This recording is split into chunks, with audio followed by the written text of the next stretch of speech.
السلام عليكم ورحمة الله وبركاته. اليوم رح نتعرف على EC2 سيرفرات الحوسبة السحابية ضمن AWS، ورح نتعلم عن أنواع ومواصفات السيرفرات بالإضافة لاستخداماتها. EC2 Instance Types. EC2 اختصار ل Elastic Compute Cloud، ولأنه آخر كلمتين بيبدأوا بحرف C لهيك الاسم عبارة عن EC2. EC2 عبارة عن Virtual Machine، يعني سيرفر موجود ضمن AWS Cloud، وكأي سيرفر له مواصفات مثل CPU Memory Storage. هاي المواصفات انتو بتحددوها لما بتنشئوا السيرفر. مجموعة المواصفات تعرف باسم Instance Type.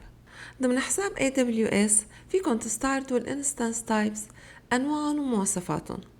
ضمن صفحة EC2 داشبورد من القائمة اللي على اليسار اضغطوا على Instance Types لتطلع لكم أنواع ومواصفات الانستانسز. ضمن هذا الجدول كل سطر بيمثل Instance Type. كل Instance Type إلى اسم محدد، وهذا الاسم عبارة عن مختصر له دلالة مثل ما رح نشوف بعد شوي. بعد الاسم في عنا عدد الفيرتشوال CPUs الخاصة بها الانستانس، بعدين عنا الميموري، مقدار التخزين storage إن وجد، نوع التخزين SSD أو HDD، وأداء ضمن الشبكة. طبعا السعر بيزيد كل ما زادت إمكانيات الانستانس تايب. اختيار الانستانس بيكون مرتبط بحسب التطبيق، يعني مثلا إذا عم تنشئوا جيمنج سيرفر فالانستانس تايب اللي بتختاروها بتختلف عن انستانس تايب الخاصة بويب سيرفر. هلأ بشكل عام تتصنف الانستانس تايب حسب الاستخدام إلى 5 أنواع. أول تصنيف هو General Purpose، يعني للاستخدامات العامة. بتأمن خلينا نقول نسب متوازنة بين حجم الميموري والستورج وعدد الCPUs، يعني ما في شي خارق بالمواصفات. تستخدم عادة للسيرفرات الخاصة باستضافة التطبيقات والمواقع الإلكترونية، أو أحيانا تستخدم كتيستينج environment.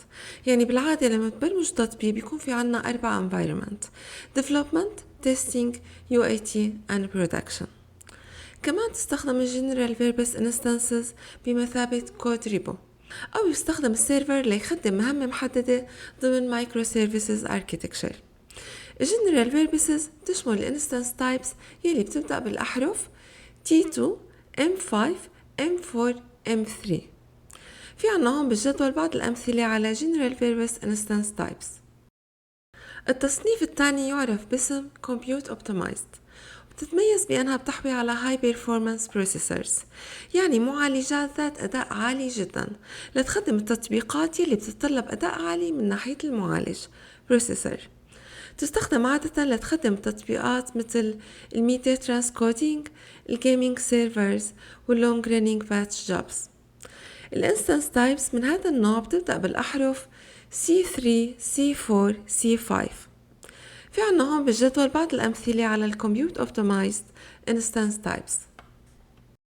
ثالث نوع هو الميموري اوبتمايزد، تستخدم عادة للتطبيقات يلي بتعالج كميات كبيرة من المعطيات ضمن الذاكرة، مثل Oracle Database in Memory أو NoSQL Database مثل MongoDB أو Cassandra. تستخدم كمان للبيج داتا بروسيسنج انجنز مثل Apache Spark، وبتشمل الانستانس تايبس اللي بتبدأ بالأحرف X1E, X1, R4, R3. هون بالجدول في عنا بعض الأمثلة على الميموري اوبتمايزد انستانس تايبس. أما التصنيف الثالث فهو Storage Optimized، ومثل ما بيوحي الاسم فهذا تصنيف من مواصفات السيرفرات معد ليناسب التطبيقات اللي بتحتاج كمية تخزين كبيرة، بالإضافة إلى أنه معدل طلبات القراءة والكتابة من السيرفر بتكون عالية جدا. هذا النوع بيأمن low latency، يستخدم عادة للسيرفرات اللي بتحوي على NoSQL databases أو Data Warehouse Applications. الانستانس تايبس من هذا النوع بتبدأ بالأحرف H1, I3, D2. هون في عنا بالجدول بعض الأمثلة على Storage Optimized Instance Types. أما التصنيف الأخير فهو Advanced Computing، ويستخدم للتطبيقات يلي بتتطلب عدد كبير من المعالجات والعمليات على المعطيات High Processing Computing Requirements.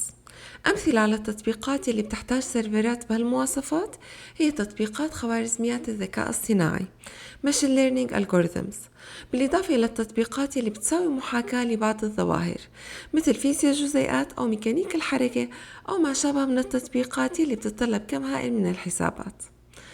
الانستانس تايب من هذا النوع بتبدأ بالأحرف B3 B2 G3 F1.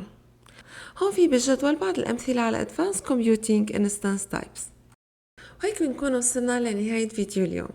الفيديو القادم إن شاء الله رح نشرح فيه EC2 Pricing Model، وبنشرح فيه On Demand Reserved and Spot Instances. بنلتقي بالفيديو الجاي. السلام عليكم.